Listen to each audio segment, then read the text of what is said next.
Good morning, and welcome to another very calm Crusader Kings.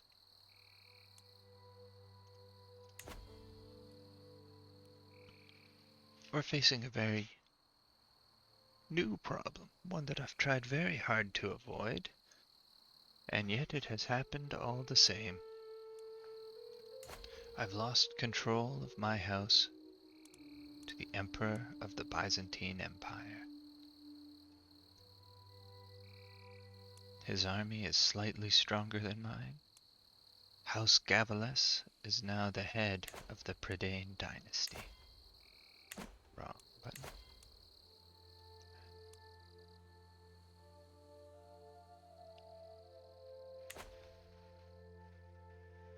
So,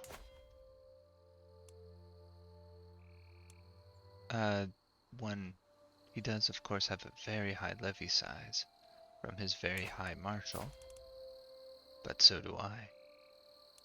So he has numerous advantages over me, for example, the sheer size of the Byzantine Empire. If you just count the number of kingdoms in it, 1, 2, 3, 4, 5, 6, 7, 8, 9, 10, 11, 12. I think it's 12. Yeah, 12. Now, whereas Britannia is normally only 4, making his empire 3 times my size.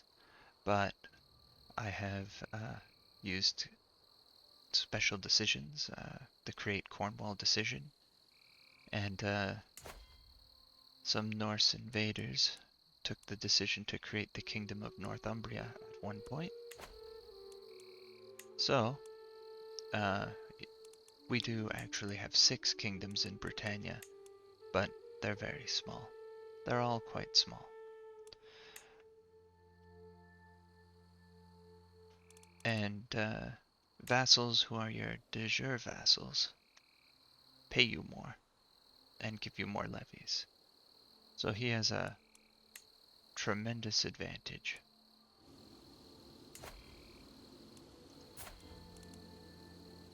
To reclaim control of my family, I think I'm going to need to combine a lot of shady things. Gonna need to keep them fighting civil wars, and I'm going to need to continue to expand.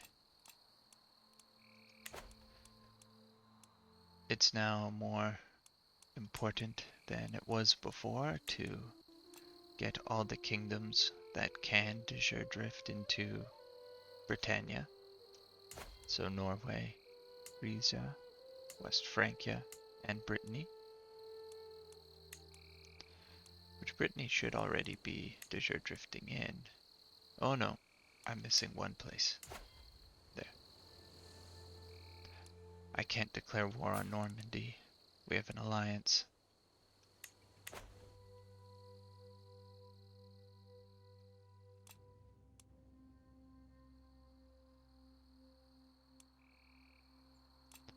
Well, so I've been in a race for a while, but now I'm losing that race. So,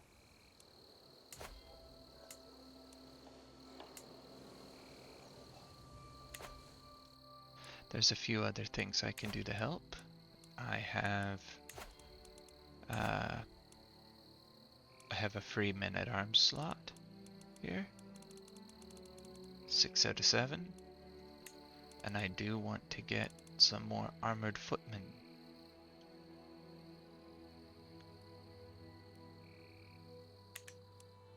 But I'm a little bit concerned about actually affording them.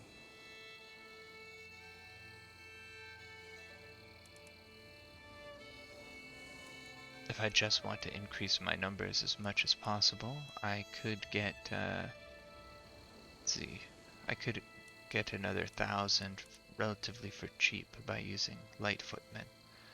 I could max this one out and then add another. Where are they?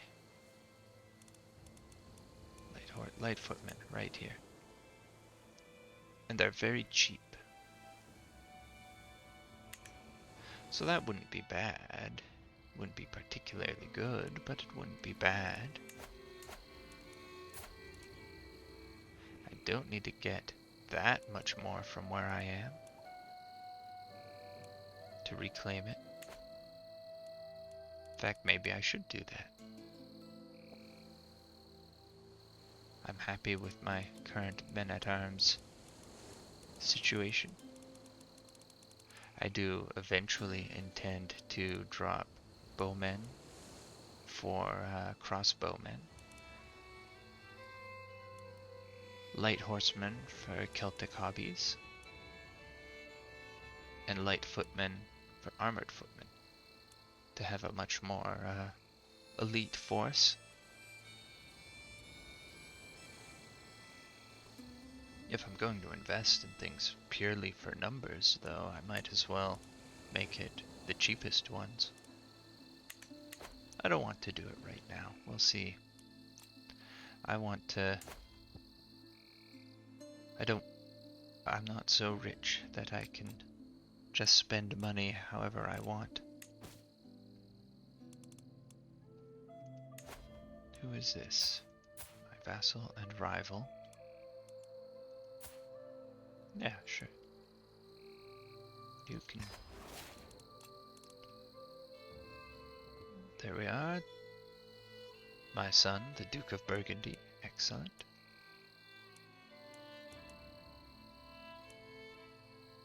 There's some prisoners I can... Any of these people in any way relevant?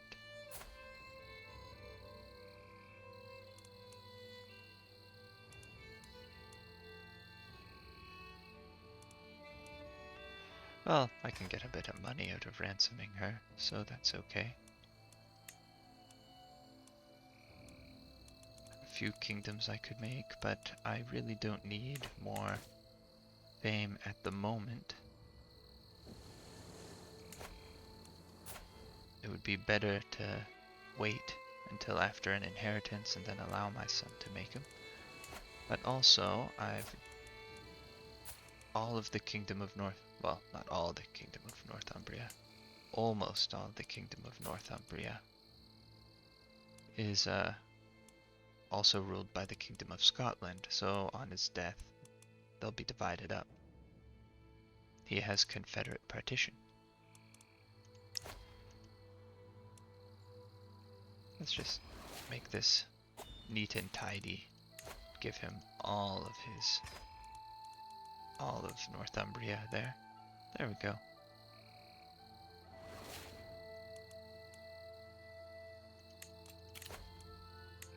Have a choice of a new marshal. Ah, look, it's my son. There we go.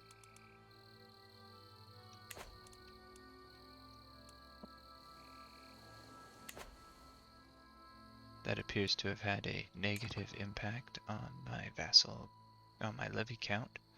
That's too bad.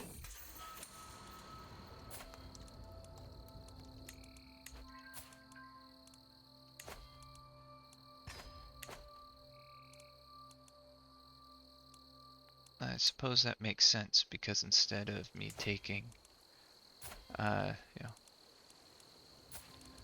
however many levies, let's say 10%, I'm not sure, from her, 10% go to him, and now I get 10% of that, although he has the best feudal contract, just the best.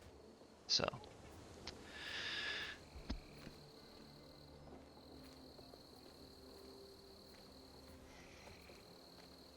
it's much more. It's 33% of his levies.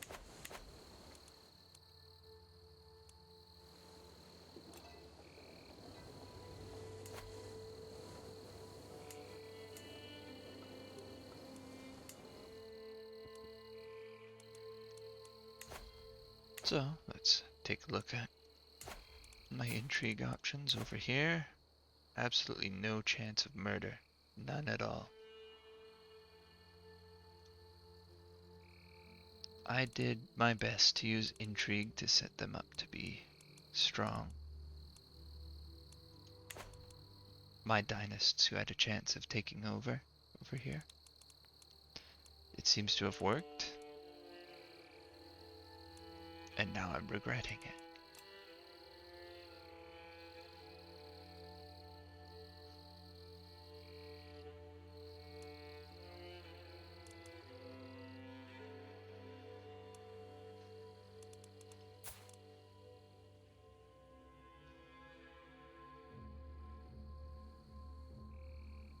Hmm.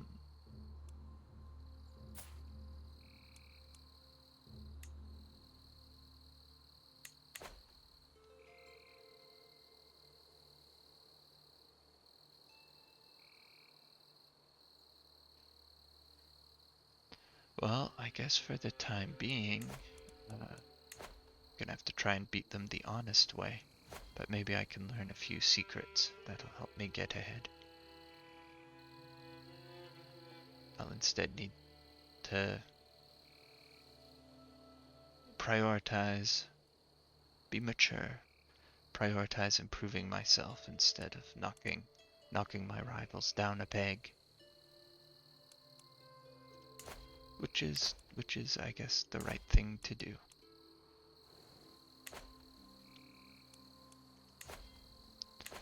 Now, I do wonder what decisions I can still make.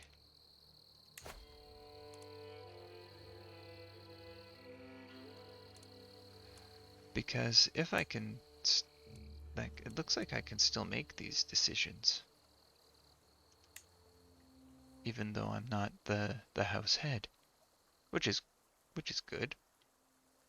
I need to be dynasty head for strength and bloodline, apparently, but not for dynasty of many crowns, and not for consecrate bloodline.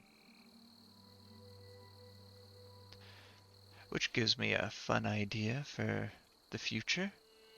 Maybe in a future game, I'll want to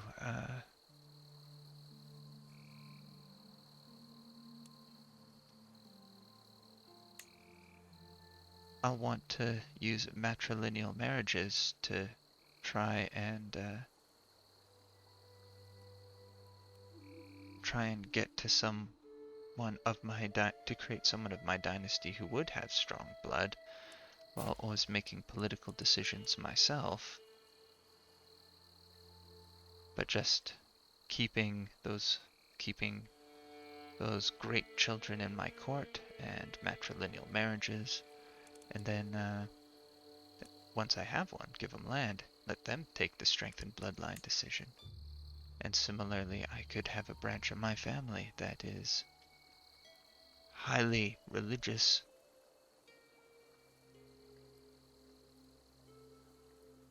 help them develop in that direction. Lots of temples,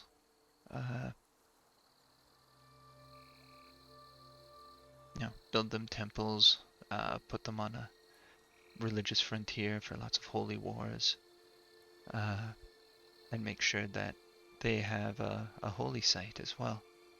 That might be kind of fun. Nurturing two separate branches of my dynasty.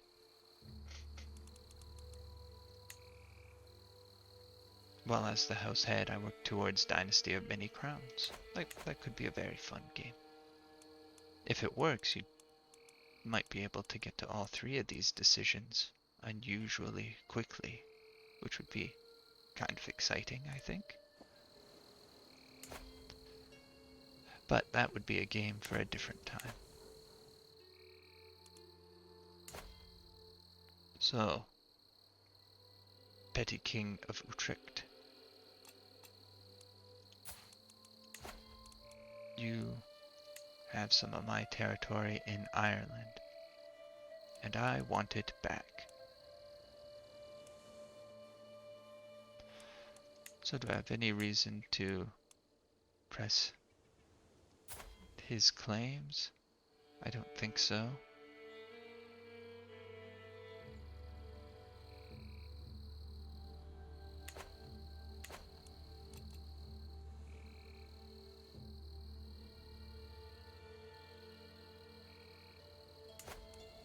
So, he's not defending himself right now or anything. And what is this war that's going on in my territory? He is King Sedig ap Annam of Wales, for Earl Hrathen's claim on the Kingdom of Ireland. Who is Earl Hrathen?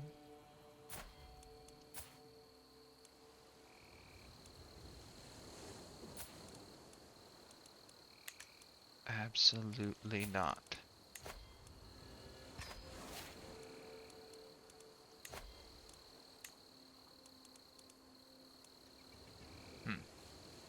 Well, that's not... I'm not going to be very successful at that. It's too bad. Well, hopefully you can successfully defend. No, he's attacking. I don't want there to be a Norse person in charge of Ireland. I have worked hard to get Cumbrians and Bretons and Welsh and Cornish people in charge everywhere. I can't have someone who's Norse in charge of Ireland.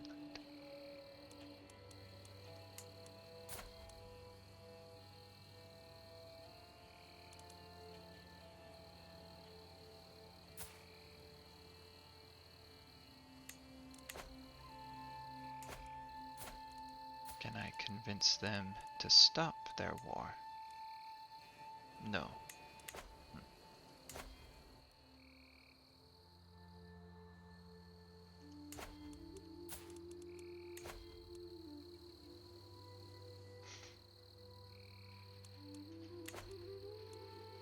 Okay, now let's talk about another change I need to make.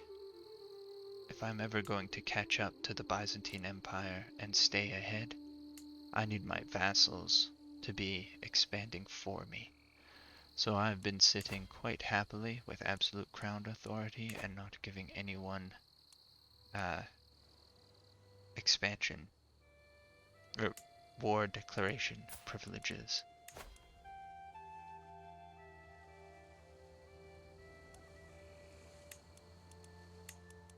There you are, Brittany.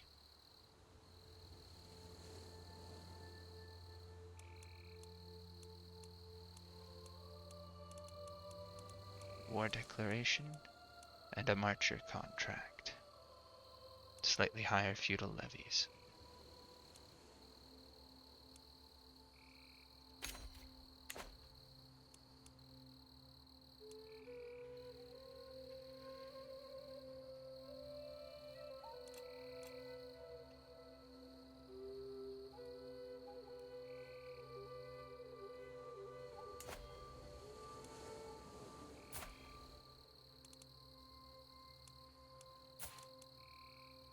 I wonder.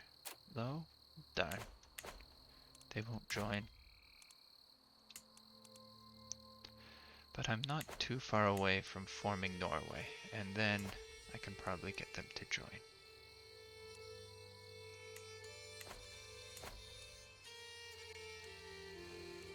And what's this war? Is this more of the war for... No, this is a war for Earl Usher's claim to Mercia. And he's Anglo-Saxon. Not thrilled about that, but he's also not my direct vassal. This one is my direct vassal. No, she is my direct vassal. She is weak. It's really too bad.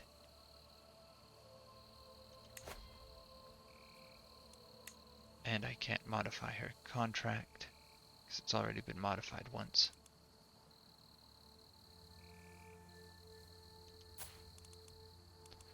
Fortunately, I have a hook on her son.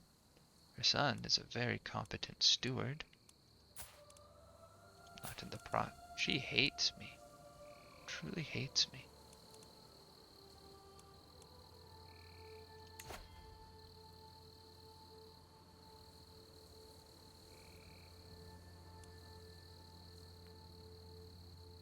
I think we'll just do that. Then I can adjust the contract from her son, and hopefully, and maybe I can help. I can use condemnation to give them a revocation reason on some of her own vassals. Oh, look. Looks like she might be revoking some territory on her own already. Good, I want her to become stronger.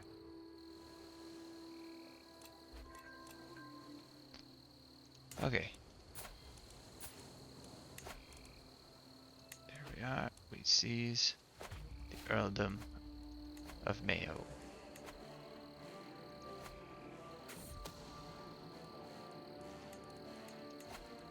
We'll just abandon that scheme. That's too bad.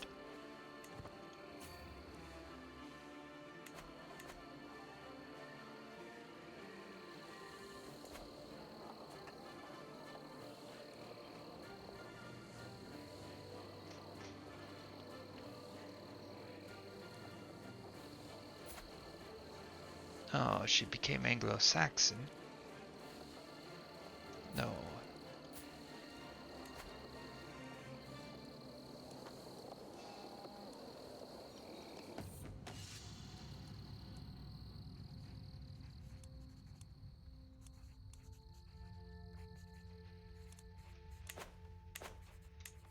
I need to find her heir, a Cornish teacher.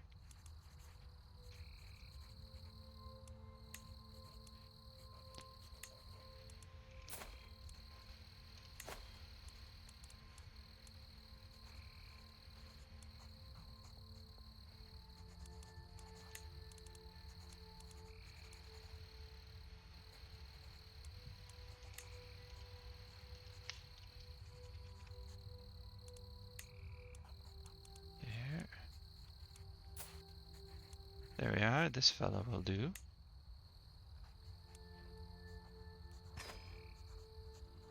Though I will surely see many battlefields before I meet my maker, my library holds tales of war from 100 lifetimes. I have acquired a tome on the Great Siege of Constantinople, as well as a time-worn scroll written in some ancient language. Who knows what forgotten secrets it holds?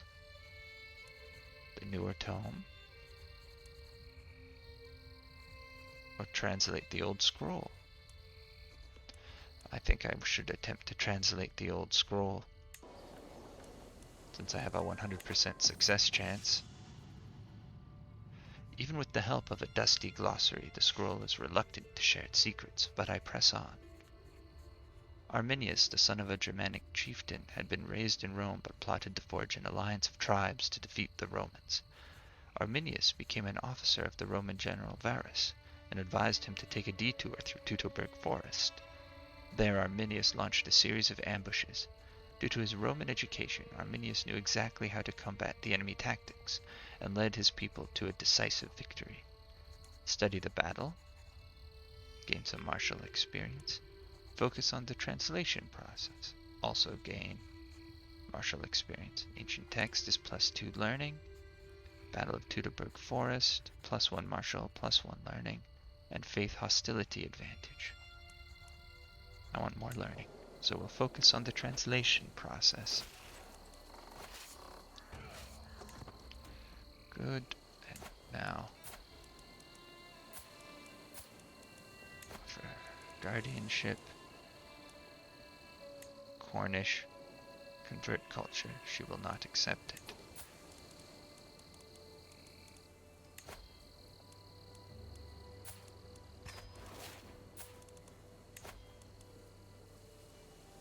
I'm generally in favor of this set of taxation.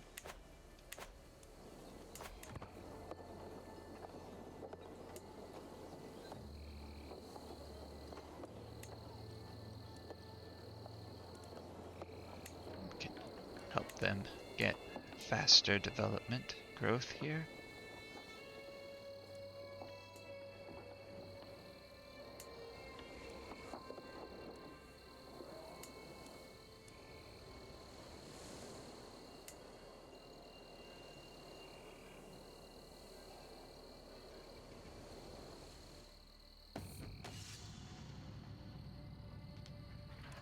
A strategical impasse.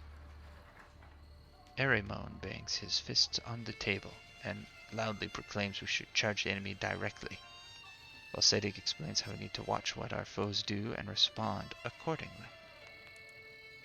Let's see, get opinion and various war bonuses, or both war bonuses and no bonus to opinion. There we go. I need to make her like me over here, so I can teach her daughter to be Cornish.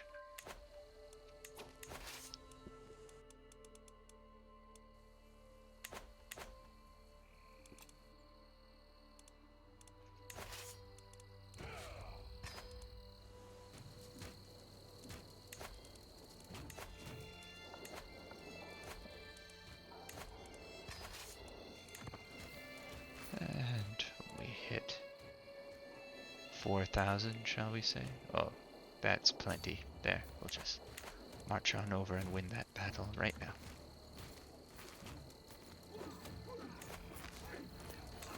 We'll throw people at them.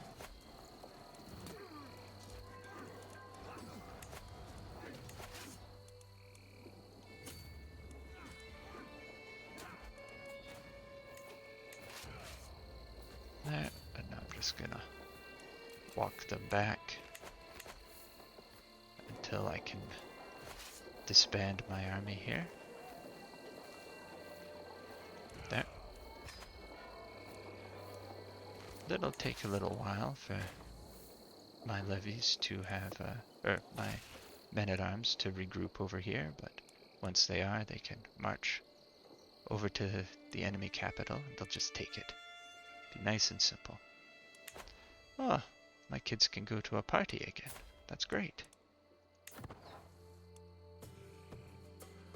And the party music begins. I like the party music. What's this? A low control penalty? Over where?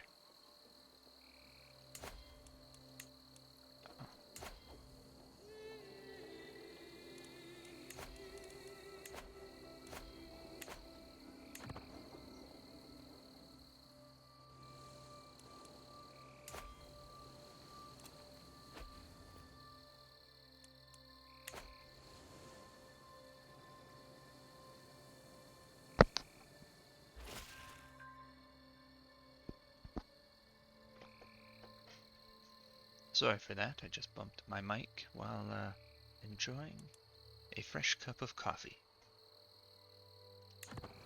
Keep spying on him. My spy.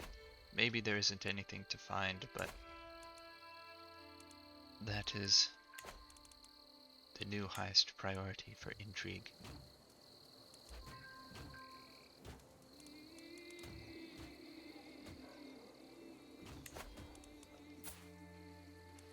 Wonderful. The Barony of Hoff.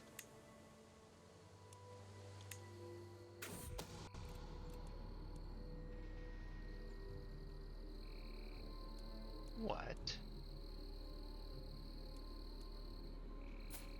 King Sedig, you're trying to take my throne.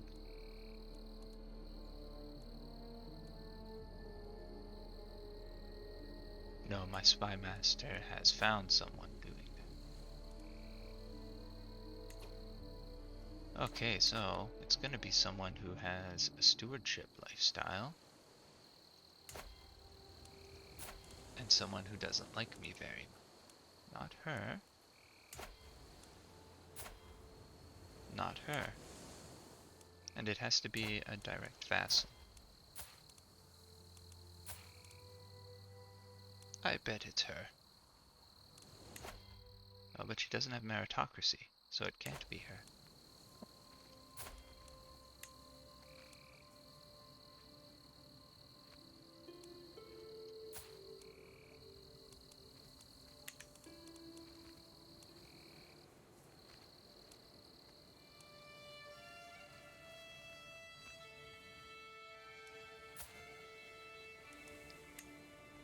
Could it be him? He's ambitious. And he has it. really not... There's nothing terribly impressive about him, though. His family is...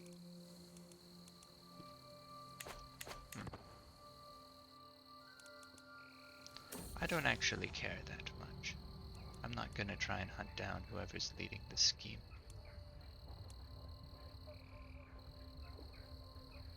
Oh my.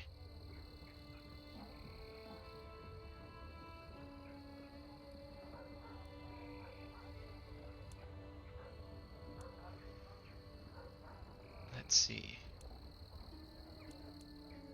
Let us investigate quietly to find out what my Empress is up to.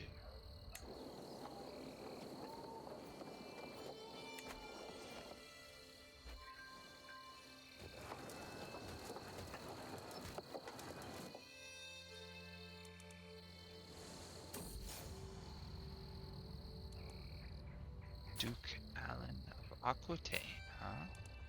He will pay for meddling in my marriage. I can challenge him to a fight. I think I'm pretty good at fighting. Where's my... I am pretty good at fighting. Let's do it. It'll be fun. I actually have a lot of rivals. Maybe I should start fighting more of them. But this one first.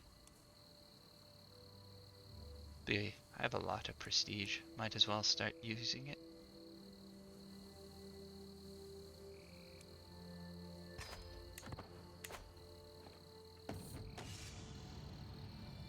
Duke Alan and I pace in lazy half-circles, each watching for an opening. I heft my sword, ready to defend myself, while he clutches his sword firmly to hand. This fight might only be till first blood, but that doesn't ease my nerves.